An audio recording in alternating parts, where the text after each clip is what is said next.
চলে আসছি, সবাইকে শারদীয় শুভেচ্ছা। চলে আসি কেন্দ্রীয় সার্বজনীন কাছেরি বাড়ি দুর্গা মন্দিরে। দেখেন আমি একদম ঠিক সামনেই কেন্দ্রীয় কাছেরি বাড়ি দুর্গা মন্দিরের গেটের সামনে, যেখান থেকে পুজোর প্যান্ডেলটা শুরু। তো চলুন ভিতরে যাই, এর লাইটিংটা দেখি।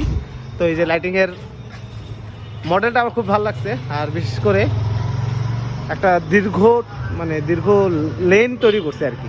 দেখেন অনেক দূর পর্যন্ত দেখা যাচ্ছে, মন্দির পর্যন্ত, মন্দিরকে পার করে ওই সাইড পর্যন্ত চলে গেছে। তো চলুন ভিতরের দিকে যাই, মন্দিরটা কেমন বা প্রতিমা দেখা যাচ্ছে কিনা আজকের দিনে, পঞ্চমীর দিনে, তো আপনাদেরকে দেখাই। শ্রী শ্রী কেন্দ্রীয় কাছেরি বাড়ি মন্দির, এখান থেকে এখন ভিতরটা দেখছি।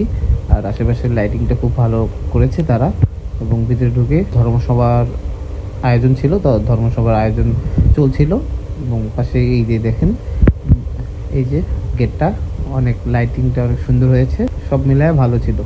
তো এখন এখান থেকে বিদায় নিচ্ছি।